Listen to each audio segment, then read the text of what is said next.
Tonight, road fatalities climb. It's a lot of people in a short period of time. The message from RCMP and safety experts amid a particularly deadly summer. Also tonight, non-sufficient locations. It will be a big harm and a big loss for the entire community. Why locals are demanding a West End RBC keep its doors open. Plus, what we know about countrywide bomb threats that snarled traffic at several airports, including in Winnipeg.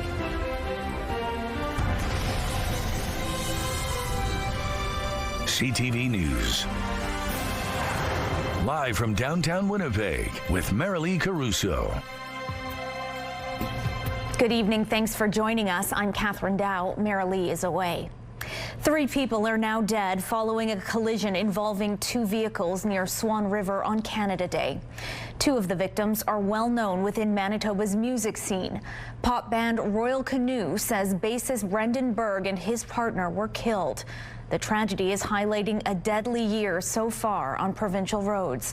CTV's Jeff Keel joins us now live. So, Jeff, how many people have died in highway crashes to date? Mounties say 34, 11 more than last year during the same time period. Manitoba's music community is remembering one of their own following a fatal vehicle crash. Indie pop band Royal Canoe confirmed on their social media that bass player Brendan Berg and his partner were killed on July 1st. A day before his 43rd birthday. I've known Brendan since high school from the South Osborne community, so there are many communities that are mourning. The Post says the tragedy is leaving an enormous and sudden hole in the lives of everyone who knew him. He was kind and gentle and generous and an incredible talent. RCMP say the crash on Highway 10 north of Swan River near Bozeman also claimed the life of a 29-year-old passenger in another vehicle. We've lost, I believe, 7 individuals in the last week due to multi-vehicle collisions and an ATV rollover. Numbers from RCMP show more people have died on Manitoba highways this year from last, 34 to date compared to 23 in 2024. The grim stat is also above the 5-year average of 30. Mounties say with summer comes more vehicles on the highways, so drivers need to pay attention, slow down, and be responsible. Drinking and driving, failing to wear a seatbelt, distracted driving, those are, at least one of these 3 is probably a cause of most of our fatalities. Road Safety Services Manitoba says complacency behind the wheel is a silent killer. Typically at higher speeds on long travel journeys, drivers do become very comfortable, and that's where we see the biggest mistakes that they do happen.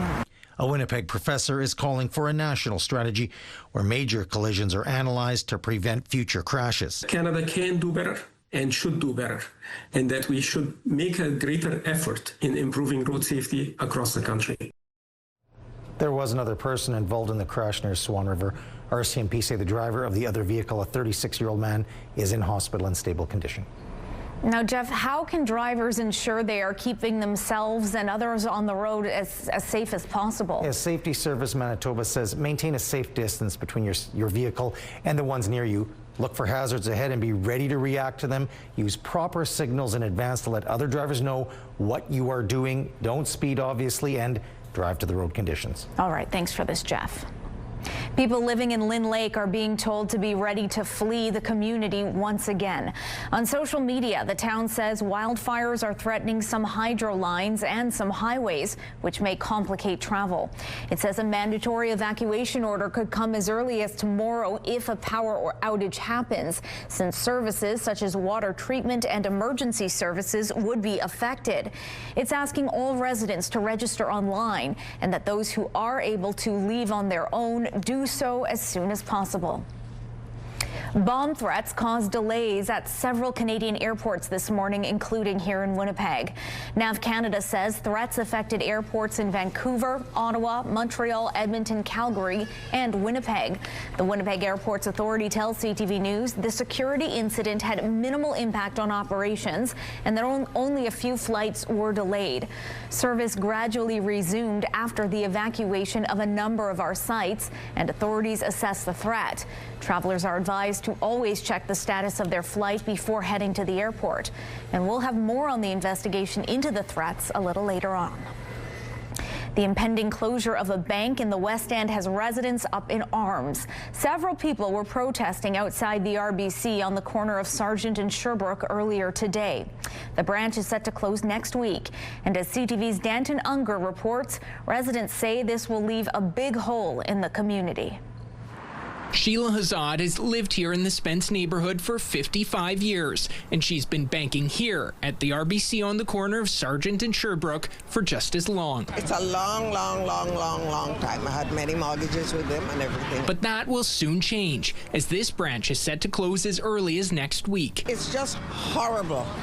When you think of it, I don't think they put a lot of thought into who were here and want to stay. Hazad was among several West End residents protesting the bank's closure Thursday and collecting signatures for a petition to keep its doors open. A lot of the businesses and the people who live here really need and use this bank. Protest organizer Cheryl Martin says she met with RBC and was told the closure was to better meet customers' needs by having longer hours at other branches and encourage people to switch to online and mobile banking. Which again, not everybody has that technology. This isn't the only branch set to close. The RBC on Main Street and James Avenue is also shutting down later this month, leaving residents to either bank downtown or near Polo Park. It becomes a tax on the poor because now it's a $7 bus ride back, to round trip to be able to do your banking. Health Minister Uzoma Azuquera, MLA for the area, says they wrote a letter asking for the bank to stay open, but so far they've received no response. Understand how devastating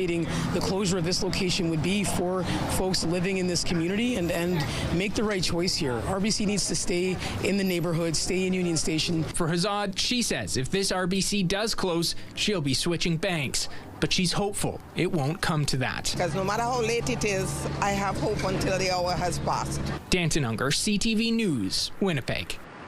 In a statement to CTV News, RBC says the branch will be closing on July 11th, merging with the location on Ellis. It says clients can visit whatever RBC branch is most convenient and adds it will work one-on-one with any clients who need support during the transition. While the city's election isn't for another year, at least one current council member is planning to seek another term. Mayor Scott Gillingham will seek a second term as mayor in the 2026 municipal election. The mayor's communications director confirmed the decision via email. Gillingham was elected in 2022, winning 27.5% of the vote among 11 candidates. Prior to that, he served as councillor for the St. James Ward and was the chair of the Finance Committee. Winnipeg is welcoming young Indigenous football players this week for an interprovincial championship. The U18 Indigenous Cup got underway at Maple Grove Park earlier today.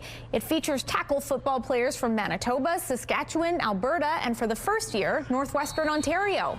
Football Manitoba and the Winnipeg Blue Bombers hosted a camp this past spring to select the team representing the province.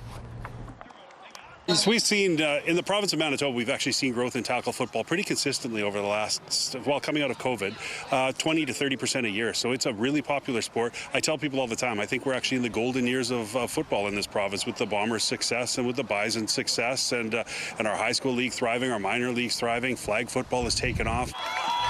Playoffs start at 10 a.m. on Sunday morning. CTV weather specialist Colleen Brady joins us now with a first look at your Skywatch evening forecast. It's been hot out there, Colleen. Yeah. Any relief in sight? It's in sight, but it's not imminent. So I know this is a very divisive topic. I know in my world when folks want to talk to me about the weather, which I always welcome, of course, the heat. Do you like it or do you not like it? Maybe this is a bit much. If you like it, well, you've got another day of it before it breaks. By Saturday, it will be much cooler, relatively speaking, but the heat and the humidity, that's just all part of the mix tonight. So we have this hot, humid air mass that moved over Manitoba today. So it for sure means that the heat warnings remain in effect tonight for places like Winnipeg and Brandon, really much of the southeast, east into northwestern Ontario. But that's not all, folks. No. We have a severe thunderstorm watch in effect for the southwest and for the northwest. And then we have the wildfire smoke, which has triggered another round of air quality alerts for much of northern Manitoba. And then right coming in the middle, we have the big lakes under a strong wind warning tonight. I will take you through all of it in more detail coming up a little later. But for now, let's take a look through the Bathfitter Live Eye. Bathfitter, your bath and shower expert, experts for more than 40 years. In Winnipeg right now, under that heat warning, you can see why. It's 30 degrees. It feels like 38 with the humidex. Winds out of the south at 28 kilometers an hour, hopefully giving you a breeze where you are. The pressure is falling and the humidity right now, Catherine, is 57%. Thanks, Colleen. Winnipeg police are looking for a suspect in a series of sexual assaults that occurred last night near the Health Sciences Center.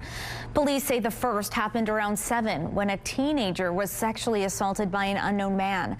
12 minutes later, a female HSC staff member was assaulted while walking east on William near Furby.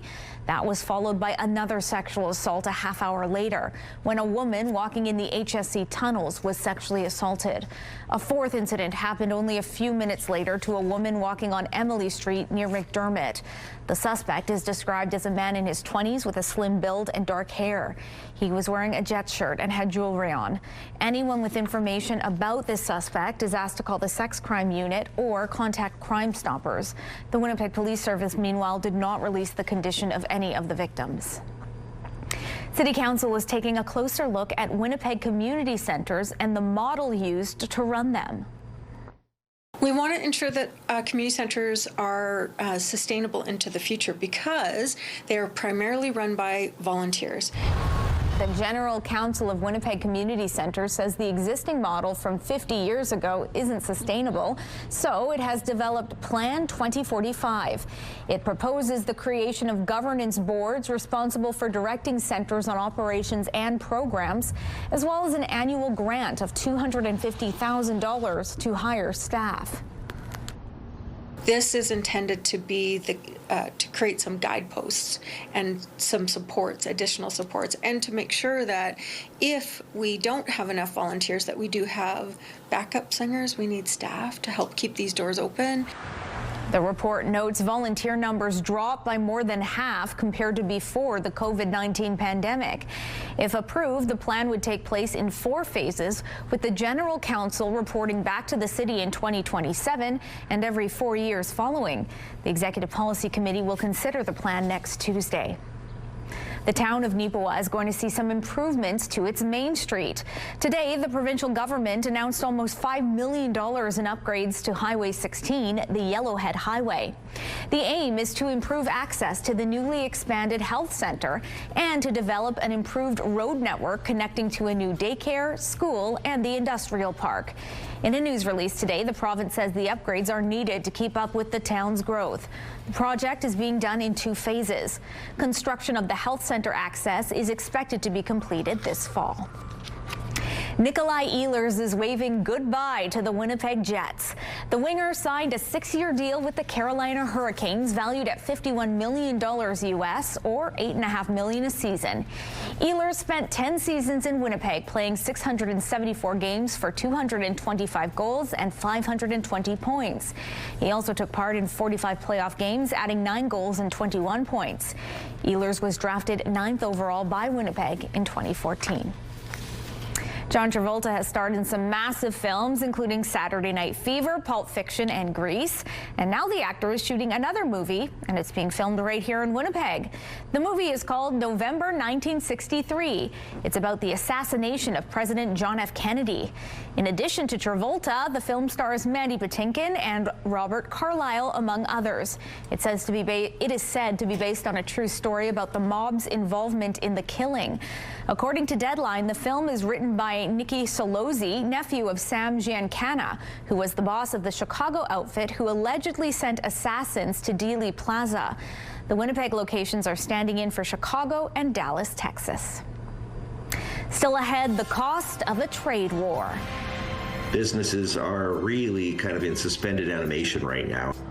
New data shows the impact the ongoing trade dispute with the U.S. is having on the Canadian economy. Plus, the threat may be over, but the investigation is just getting started. More on the countrywide airport shutdowns when we return.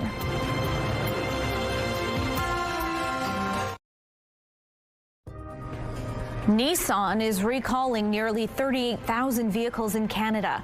The models include 2021 to 2024 Nissan Rogue, 2019 and 2020 Nissan Altima, 2019 to 2022 Infiniti QX50, and 2022 Infiniti QX55. The automaker says the recall is due to a potential bearing manufacturing defect that could lead to engine damage or failure. In the U.S., over 440,000 vehicles were recalled. Turning now to the markets, crude oil dropped 45 cents. The loonie closed up at 73.66 cents U.S. Gold futures lost 16.80. The TSX added 164 points. The Dow Jones jumped 344 points. The Nasdaq closed 207 points higher. As the timeline ticks down for Prime Minister Mark Carney and U.S. President Donald Trump to make a deal, new data released today shows the impact of the persisting trade war, as well as reasons to be optimistic about Canada's efforts to diversify its export markets. CTV's Rachel Aiello has been digging into the latest figures and what they mean for businesses and consumers in this country. Canada-U.S. trade is stuck in a tariff-induced rut, according to new numbers from Statistics Canada. Exports of Canadian goods to the United States have decreased for a fourth consecutive month, costing businesses billions. Businesses are really kind of in suspended animation right now. And you always worry about losing a customer, even if it's just for a matter of months, because there's no guarantee that you're going to get that customer back. This snapshot of the state of trade with Canada's largest export market comes amid some better news. Canada's overall merchandise trade deficit narrowed slightly in May. Imports fell 1.6% to $66 billion, while exports were up 1.1% to $60 billion. These figures bringing the deficit to $5.9 billion, down from April's record-setting $7.6 billion. The slight rebound attributed to exports of Canadian goods to other countries hitting a record high. Experts say this is a direct result of efforts to diversify Canada's international trade relationships. What we're seeing in the numbers is somewhat encouraging. I mean, that, exporters, Canadian companies are taking that spare capacity that the United States created or the empty space on the order books and are able to, in some cases, fill it with other markets. Those I spoke with today said with Canadian businesses working to lessen their reliance on the U.S., the worst may be in the rearview mirror. But until Prime Minister Mark Carney locks in a trade pact with U.S. President Donald Trump, the road ahead will remain rocky. Rachel Aiello, CTV News, Ottawa. As we told you earlier, bomb threats at multiple Canadian airports caused ground stops and flight disruptions today. While the threats have been lifted, the security incidents are still under investigation. CTV's Judy Trin reports. Bleary-eyed travelers set to depart on early flights at the Ottawa International Airport, unexpectedly jolted by a security scare. I just checked in 10 minutes ago, flight's canceled, that's it. Good luck. Gates were closed, we couldn't get through, so we all sat down and there was a lot of questions, and then a friend of mine just texted me and said there was a bomb threat. The threat was directed at NAV Canada, which manages national air traffic control operations. In a statement, the organization said that bomb threats impacted its facilities in Ottawa, Montreal, Edmonton, Winnipeg, Calgary, and Vancouver, and that it's collaborating with authorities to ensure the safety of all personnel and passengers. NAV Canada will not comment on what motivated the threat, but it did evacuate its staff and issued a temporary order to ground planes, preventing takeoffs and landings. Passengers who boarded one flight were forced to disembark. At departure gates, travelers were pushed back to one side of the building. We were walked right up to our gate on time, and as we were approaching gate 26, we saw a row of security people walking towards us saying, everybody back, turn around. In Winnipeg, the airport was eerily quiet, but in the end, police did not find a bomb at any of the threat locations. But passengers were knocked off track. We just got a notification that we were rebooked for tomorrow, which is 24 hours too late for our family reunion. Normal operations and flights resumed after more than 3 hours across affected airports. But finding out who's responsible will take much longer. Judy Trin, CTV News, Ottawa. The RCMP has confirmed that it was one of their vehicles that sparked the wildfire in Lytton. The wildfire is now out of control and is threatening homes and prompted evacuation orders near Lytton. The RCMP say a wheel from an RCMP trailer flew off the vehicle and ignited the dry grass by the road. The RCMP trailer was part of a recovery team looking for a missing swimmer. And in northern Saskatchewan, there are new wildfires sparked by lightning strikes. One of them is threatening the town of Beauval. It's a monster right now. I'm just looking at it up there, and it's a monster of a fire. The town has declared a state of emergency and has started evacuations. There are now 64 wildfires across Saskatchewan. The storms that brought in cooler weather also led to the lightning strikes that sparked the new fires. Soccer fans are mourning the death of Liverpool star Diogo Jota. Devastated. Devastated. And he's so young. Kids. And just can't believe it. Police say Jota and his brother were driving on a stretch of highway in Spain when his Lamborghini blew a tire, veered off the road, and burst into flames. Jota's brother, Andre Silva, was also a soccer player. Diogo Jota had just completed the most successful season of his career with both Liverpool and the Portuguese national team. Jota was recently married with 3 young children. He was 28 years old. A strike by air traffic controllers in France is affecting flights all across Europe. The French air traffic controllers began a 2-day strike today to protest against staff shortages and old equipment. There have been hundreds of flight cancellations across the country, and planes that would normally travel through French airspace are being rerouted, leading to longer flight times and cancellations. It's been another day of violence in the Gaza Strip. Palestinian medics say at least 15 people were killed in an Israeli strike at a school sheltering displaced people in Gaza City. Israel says it targeted a Hamas gunman operating there. To the south, 20 people were killed by Israeli fire as they made their way to an aid distribution site. In total, Israeli airstrikes and shootings killed 94 Palestinians in the territory overnight. Uber drivers in Victoria, British Columbia are celebrating what they call a landmark victory. They become the first in the world to certify a union for Uber drivers.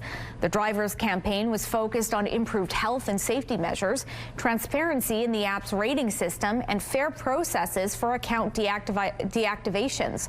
For its part, Uber stressed there would be no change for drivers or passengers using the app in Victoria. I'm Daniel Halmerson. Tonight's team is coming up live here at Blue Cross Park. I'll show you how the Goldeyes are celebrating its first ever Autism Acceptance Night. A very warm and humid night out at the ballpark. Heading into the long range, well, the break, it's on the weekend. Mix of sun and cloud and highs around 24, 23 degrees. I'm sure for some folks that will feel a lot more comfortable, probably a lot of folks. But the heat is returning. If you like it a little hotter, wait till next week. There's the possibility of showers Monday, back up to 27 by Tuesday, and then a very hot and very sunny day on Wednesday with a forecast high of 30 degrees. There is nothing quite like a baseball game on a hot summer night. But for some, the sights and sounds of a ballpark can be a little overwhelming. That's why the Winnipeg Goldeyes are trying something new tonight. CTV's Daniel Halmerson joins us now live from Blue Cross Park to explain. So Daniel, what's different about tonight's game? Ladies and gentlemen. Well, Catherine, it's the Winnipeg Goldeyes' first ever Autism Acceptance Game. So it's a way for the club to introduce kids with autism to the sport of baseball and meet them where they're at. Now, it's a little loud right here, but overall, it's a quieter atmosphere than usual, and the team has some safe spaces for these kids to relax if they need a break from the crowds.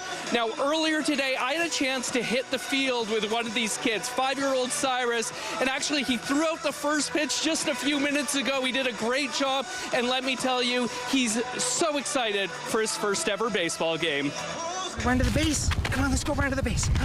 Oh, we're running the wrong way. No, it is the right way. Cyrus Banjovic has never run the bases at a ball diamond before, but he's a pretty speedy learner. Go, go, go, go, go, go, go, go. Run, run, run, run, run, run, run. And on Thursday night, Cyrus is throwing out the first pitch at his first ever Winnipeg Goldeyes game. His independence is really, really impressive. I'm so proud of this little guy. Cyrus has autism, and his dad says sports are a way the 5-year-old connects with the world around him. I found that sports seem to be a bridge for him to understanding a lot about himself, too. Jeff Banjovic says it started with swimming lessons and watching hockey, including the Manitoba Moose Autism Acceptance Game earlier this year. What I thought was amazing is how everything came together with so much support for these little guys. And I thought, why don't we do this for the Goldeyes? It didn't take too much convincing for the baseball team and the St. Amant Foundation to jump on board to celebrate acceptance and inclusivity. This game, it's for the kids, it's for people with autism, and everything is set up for them to be able to have a great night and be included with everybody else. We have sensory kits at the fan services booth with earplugs and fidget toys. We have our family lounge that if things get too loud or overwhelming. Jeff Banjovic says these types of experiences are invaluable for kids like Cyrus and open up a world of possibilities one step at a time. The more inclusivity that we have for our kids this way, the more options they will have in this world. And that's what I want them to have, all the options. Now the game is just about to get underway. The anthems are happening, so I'll keep this brief. But all proceeds from tonight's game support the St. Amant Foundation by buying a 50-50 ticket or a plushie, and all that money is going to go to support their autism outreach program. Catherine. All right, thanks for that, Daniel.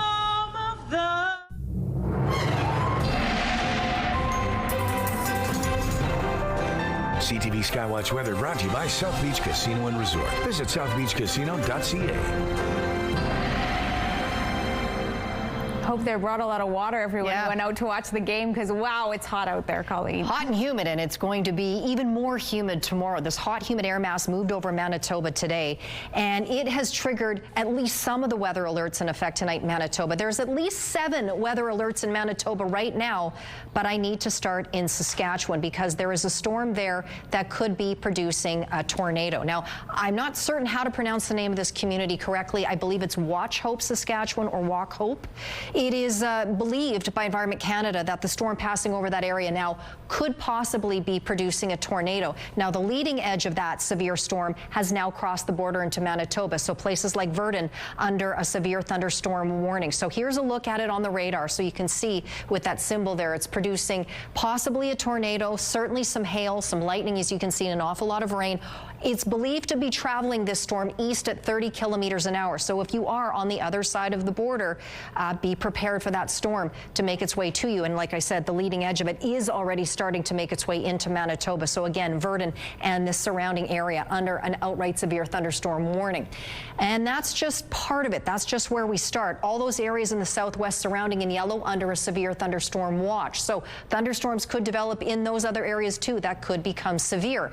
Further east, we've got this heat warning that continues for Brandon right through Winnipeg, east into northwestern Ontario. We'll have overnight lows tonight around 20 degrees and then daytime highs tomorrow around 30. With the humid exit, will feel like 40. This all ends with a passing cold front Friday night. It will be much cooler, relatively speaking, by Saturday. Further north, the lakes are under a severe, not a severe thunderstorm warning, pardon me. There's so many in effect tonight. Under a strong wind warning there, with the exception of the south basin of Lake Winnipeg. So windy on the lakes tonight. Smoky in the north, much of northern Manitoba under an outright air quality warning tonight, including Flin Flon and Lynn Lake, also under a severe thunderstorm watch. There could be severe thunderstorms developing in those areas. We don't want them there. Those are wildfire affected areas. And even to Dooley Lake under a special weather statement, all related to the wildfire smoke. Quick look at the temperatures just to show you how warm it is. It's up one now. It was 27 last hour in Lynn Lake. Now it's 28. 30 in Flin Flon. Very warm across the south with hot temperatures in the 30s continuing. We've got the rain that will be crossing the northern part of the province tonight. Every region in the north has a pretty good chance of some showers, maybe thunderstorms. Overnight, we could have some thunderstorms come through southern Manitoba, including here in Winnipeg overnight into early tomorrow morning. And then it will be very hot and very humid again tomorrow. We have a repeated risk of thunderstorms in the morning and in the afternoon here in Winnipeg. Then that cold front pushes through, and then things will be much calmer by the time we get to Saturday, and cooler too, but not cool tonight. Down to 21 degrees with that late thunderstorm likely either late this evening or overnight. 24 degrees for the commute tomorrow, 30 degrees in the afternoon. Quick swing around the province tonight. Best chance of showers is really all across the region in the northeast, right into Thompson down to 17 overnight. Churchill, your temperature will fall to 7 degrees tomorrow with more showers or thunderstorms expected. Thompson, 25 degrees under a mix of sun and cloud. Around the northwest tonight, well, there's a chance everywhere of showers or thunderstorms. Actually, it's a little less likely through Flin Flon and the Paw. Sunny there tomorrow in those areas, up to 24 degrees, windy too. Best chance of showers or thunderstorms tonight in the southwest, aside from what's heading toward Verdun right now, is up around Dauphin and Swan River. Can't rule it out though in Brandon. Cloudy in Brandon tomorrow, 29 degrees, 28 in Dauphin. Winnipeg in the southeast, well, there's a good chance that there's showers or thunderstorms headed our way overnight. Not for sure, but a good chance. Early tomorrow morning, there's the possibility of more thunderstorms, and again late in the afternoon, hot highs around 30. And northwestern Ontario, guess what? More showers and thunderstorms likely overnight for you and into at least tomorrow morning with hot highs in the low 30s as well. With all of that said, let's take a look at some weather photos, shall we? Sandra took this gorgeous shot right near Morris. Beautiful prairie scene there, great sky. And these two, trying to beat the heat out there in the waters at Lake Winnipeg up at Winnipeg Beach. That photo is from Cynthia. Send us yours, Winnipeg weather at ctv.ca. Thanks, Colleen. Thieves are targeting small businesses in Toronto through their handheld sales terminals. They're able to steal thousands of dollars in seconds using a refund function. Here's John Woodward.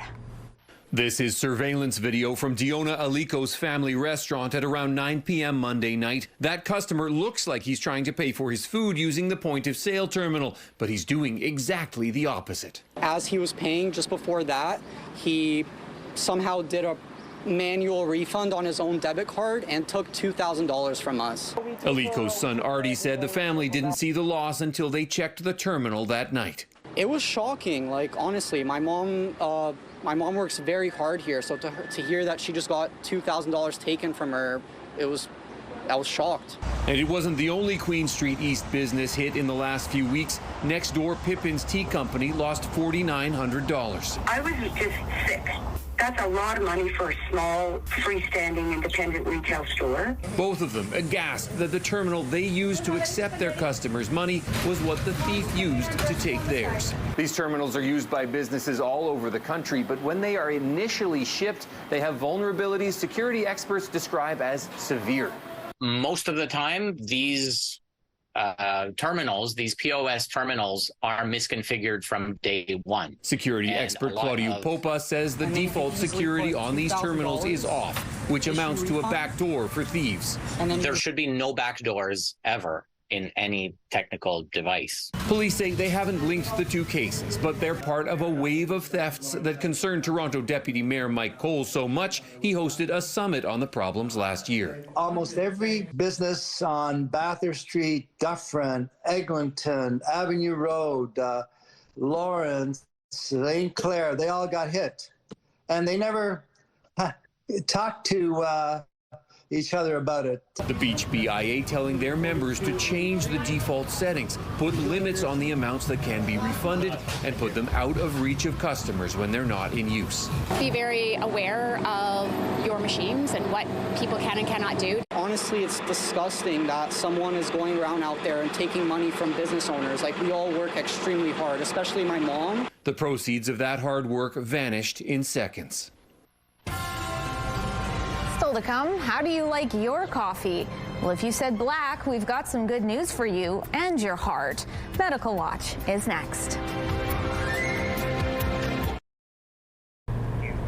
If you've been to the grocery store lately, you might have noticed that food packaging is starting to look a little bit different. While new Health Canada regulations meant to help consumers make healthier choices are starting to hit store shelves, highlighting potential health risks that come along with certain foods. To share more about what these changes mean, I'm joined by Sylvain Charlebois, director of Dalhousie University's Agri-Foods Lab. Hello, Sylvain. Thanks so much for being with us. Good afternoon. So while folks may only be starting to notice these labels now, it's not exactly a new directive from Health Canada. Tell us when it started and what all it entails. Well, I think we started to see these labels perhaps 3-4 months ago at the grocery store, and so it will be in force as of January 1st, 2026. The industry was given 2 years to adjust and adapt, and of course, the 2 years were given in order for companies to reformulate, essentially. The whole idea is to actually get companies to reduce the amount of sodium, sugar, or fat being used in food processing in general. And many companies have actually done that, but now we're seeing labels out there. And if you do see a label, it means that that product actually has either too much sodium, sugar, or fat, 15% or more of the daily recommended consumption level that you should ingest. Am I right that it's moving these labels from the back to the front of the packaging? Is this all new? Is this kind of the crux of it? No, actually, these labels are pretty new. I mean, you do have the nutritional labels telling you exactly what's in the product. But the front of package labeling really allows the consumer to fully understand within seconds if a product has too much sugar, sodium, or fat. So these labels are actually new. They're not super big. They're somewhat small, but they're actually in front of the package, and they're black and white. So they're hard to miss, but you still have to know what you're looking for. And Sylvain, have these changes been embraced by food companies? How are they feeling about these new guidelines? Well, a few years ago, there was some resistance, but I think the value here with this policy is that it creates a level playing field.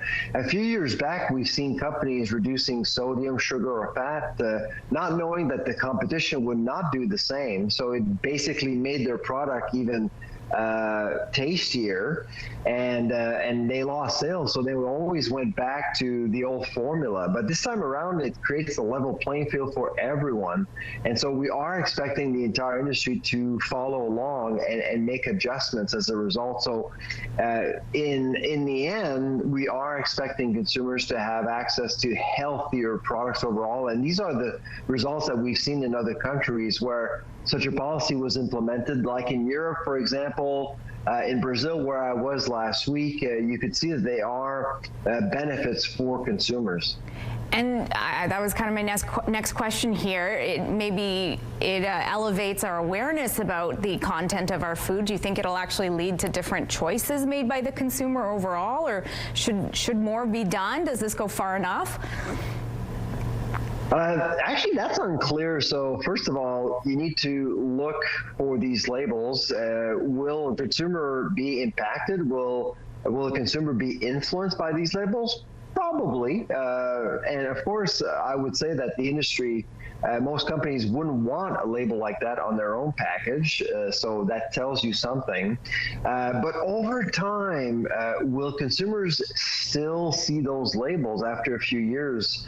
It's hard to say at this point, which is why I think the biggest improvement, for this particular policy is to force industry to reformulate and change the product and how they're made to reduce these ingredients. And the other big question mark that a lot of people have in their minds is, well, okay, so we're reducing sodium, sugar, or fat, but are we replacing these ingredients with something that is equally as harmful? So we don't know exactly how these products will be seen or what the health value of these products will be. That's something else that we're all wondering about. All right, interesting stuff. Well, we will leave it there, Sylvain. Thanks so much for your time and for your insights. All right, take care. You too.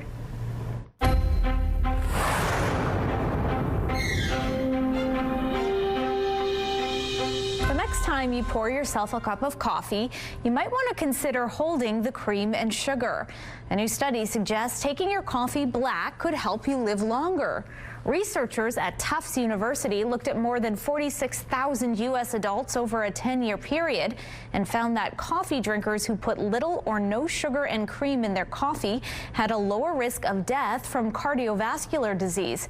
In fact, drinking black coffee was associated with a 14% lower risk of all-cause mortality as compared to no coffee consumption.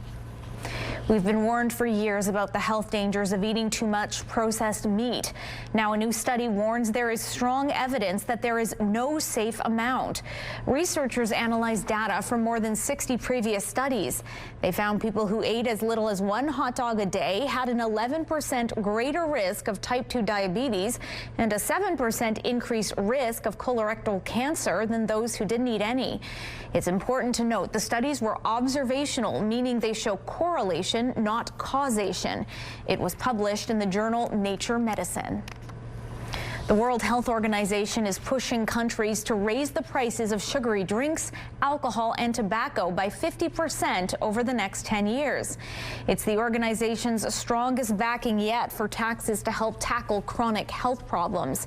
It said the move would cut consumption of the products, which contribute to diseases like diabetes and some cancers, while also raising as much as $1 trillion by 2035 to bolster health systems.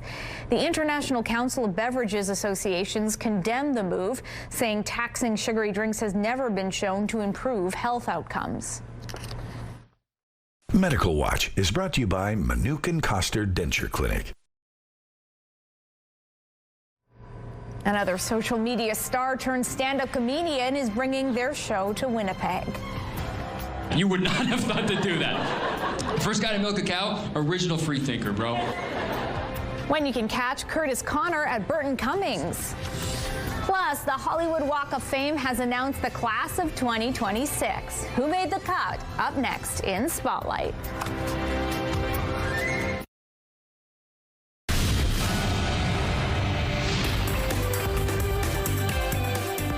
Spotlight, sponsored by the Casinos of Winnipeg, presenting Menopause, the musical.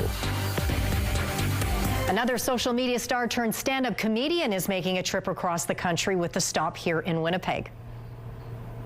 They were walking towards me, and the dog wasn't on a leash, but their son was. Curtis Connor brings his The Goodfellow World Tour to Burton Cummings Theatre November 29th. Connor exploded in popularity as a YouTube personality and has recently partnered with Just for Laughs and started touring. Tickets go on sale Friday through Live Nation. Actor Michael Madsen has died at age 67. His publicist says he suffered cardiac arrest and was found unresponsive in his Malibu home.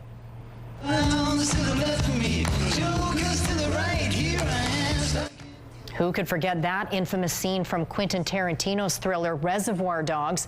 Authorities say they responded to a 911 call around 8 a.m. this morning and say he was found deceased due to natural causes. Madsen has been active in Hollywood since the 80s, working in various acclaimed films, including Once Upon a Time in Hollywood, Kill Bill, and Thelma and Louise.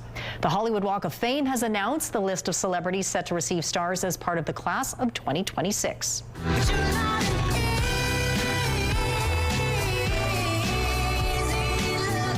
Not long after releasing her album Something Beautiful, Miley Cyrus was named as an honoree, something she said feels like a dream. Josh Groban and Bones Thug and Harmony are also among those musical honorees. Timothy Chalamet, Emily Blunt, Demi Moore, and Molly Ringwald are among the film actors on the list. And Sarah Michelle Gellar, Gordon Ramsay, and Noah Wiley are some of the TV stars being honored as well. Kick off your primetime lineup at 7 with Transplant, then catch Good Cop, Bad Cop at the end of the night with E-Talk at 10:30 only on CTV.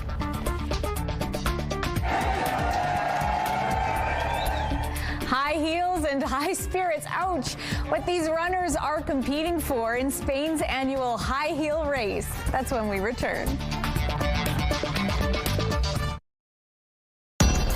Women's clothing provided by RW & Company.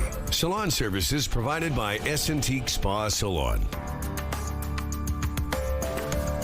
There's still a severe thunderstorm in Saskatchewan closing in on Manitoba that Environment Canada believes could be producing a tornado. So that area, including Redverse, Saskatchewan, remains under a tornado warning. It's believed where that tornado could be occurring right now, just north of Redverse. It's traveling east at 30 kilometers an hour right toward Manitoba. So if you're in places like Kola, Verdon, under a severe thunderstorm warning right now, please keep your eyes on the skies because this system is getting quite serious. 21 degrees overnight with showers or thunderstorms possible here in Winnipeg. 30 Friday, then the break, Catherine, comes on the weekend.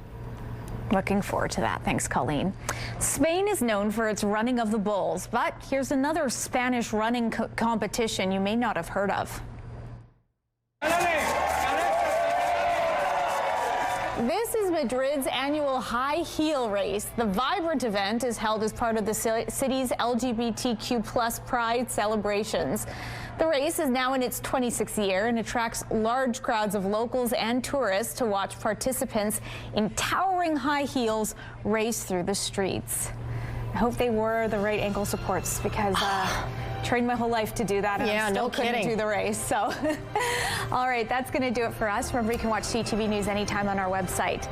And don't forget to join us for CTV News at 11:30. Have a good night.